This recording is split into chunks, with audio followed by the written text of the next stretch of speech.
എല്ലാവർക്കും നമസ്കാരം. വിഷമങ്ങളെല്ലാം അശുഭകരമല്ല. ഞാൻ അഭിലാഷ് നാരായണൻ, കൊല്ലം. ഒരിക്കൽ ഒരു മലയോര ഗ്രാമത്തിൽ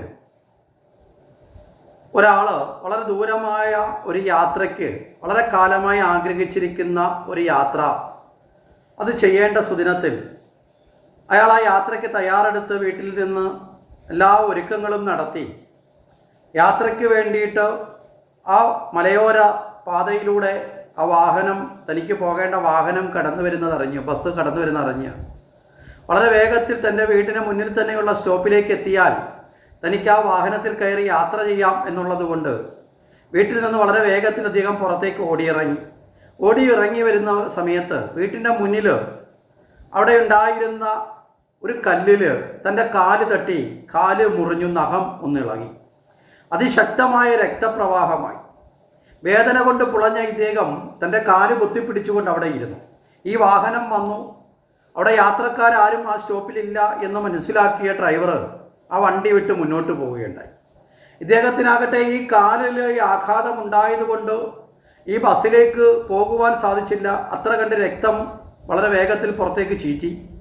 അതൊക്കെ ശുശ്രൂഷിച്ച് മരുന്ന് വെച്ചോ വളരെ വിഷമത്തോടു കൂടി ഇദ്ദേഹം ഈ കല്ലിനെ പഴി പറഞ്ഞുകൊണ്ട് തനിക്ക് വിഷമമുണ്ടാക്കിയ ഈ കല്ല് ഉടനെ തന്നെ ഇളക്കി തകർത്ത് കളയണം എന്നൊക്കെ ചിന്തിച്ചുകൊണ്ട് അദ്ദേഹം അവിടെ ഇരിക്കുകയാണ്. കാലിൻ്റെ വേദനയൊന്നും അടങ്ങിയാൽ തൊട്ടുപുറവിൽ ഈ കല്ലിനെ തന്നെ അവിടെ നിന്ന് തട്ടിത്തെറിപ്പിക്കണം എന്നൊക്കെയാണ് അദ്ദേഹം ചിന്തിക്കുന്നത്. ഇങ്ങനെ വളരെ വിഷമത്തിലും ദുഃഖത്തിലും അദ്ദേഹം ഇരിക്കുമ്പോഴാണ് പെട്ടെന്ന് കുറേ ആൾക്കാർ ആ ബസ് പോയ ഭാഗത്തേക്ക് വളരെ വേഗത്തിൽ ഓടിപ്പോകുന്നതാണ്.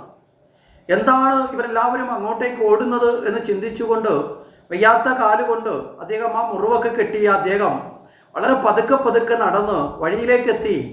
അതിലൂടെ പോകുന്ന അതിവേഗത്തിൽ കടന്നു പോകുന്ന ചെറുവാഹനങ്ങളെയും ആൾക്കാരെയും കണ്ട് ഭയചകിതനായി അദ്ദേഹം അന്വേഷിച്ചു എന്താണ് കാരണം. ആ സമയത്താണ് അദ്ദേഹം അറിയുന്നത് താൻ യാത്ര ചെയ്യാൻ വേണ്ടി തയ്യാറായ ബസ്, തനിക്ക് കയറാൻ പറ്റാതെ പോയ ആ ബസ് അതാ താഴ്വാരത്തൊരു കൊക്കയിലേക്ക് മറിഞ്ഞിരിക്കുന്നു.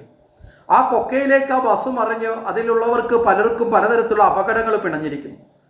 വളരെ ഭയാനകമായ വാർത്ത കേട്ട് അദ്ദേഹം അറിയാതെ തിരിഞ്ഞു നോക്കി തൻ്റെ കാല് തട്ടിയ കല്ലിനെക്കുറിച്ച് ഓർത്ത് ഒന്ന് കൃതാർത്ഥനായിക്കൊണ്ട് അദ്ദേഹം പറഞ്ഞു, കല്ലേ, നീ എന്നെ രക്ഷിച്ചുവല്ലോ. നിന്നിൽ എൻ്റെ കാല് തട്ടിയില്ലായിരുന്നു എങ്കിൽ, എൻ്റെ ഈ കാല് മുറിഞ്ഞില്ലായിരുന്നു എങ്കിൽ തീർച്ചയായും ആ ബസ്സിൽ താനും എത്തപ്പെട്ടേനെ. ഇവിടെ അങ്ങനെയാണ് ചിലപ്പോൾ നമ്മളെ വിധി ചില ദുഃഖങ്ങളിൽ നിന്ന് കരകയറ്റാൻ ചെറിയ ചില വിഷമങ്ങളിലേക്ക് എത്തിക്കും. ആ വിഷമങ്ങൾ എല്ലാം തന്നെ അശുഭമാണ് എന്ന് കരുതാതെ ആ വിഷമങ്ങൾക്ക് പുറവിൽ ശുഭകരമായ എന്തെങ്കിലും ഒന്നുണ്ടോ എന്ന് അന്വേഷിച്ച് ഏതൊരു വിഷമത്തെയും ശുഭകരമാക്കി മാറ്റുവാനുള്ള മനോഭാവമാണ് നമ്മൾ ആർജിക്കേണ്ടത്. അത്തരം മനോഭാവങ്ങൾ നമുക്കുണ്ടെങ്കിൽ വിഷമങ്ങളെ നമുക്ക് ശുഭകരമാക്കാം. അശുഭങ്ങളല്ലാതെ വിഷമങ്ങളെ സ്വീകരിക്കാനുള്ള മനസ്സും നമുക്ക് ആർജിച്ചെടുക്കാം. അതായിരിക്കട്ടെ നമുക്ക് മുന്നോട്ടുള്ള പ്രയാണത്തിന് ഒരു മുൻകരുതലായ ചിന്ത എന്ന് ആശംസിച്ചുകൊണ്ട് നിർത്തുന്നു. എല്ലാവർക്കും നമസ്കാരം.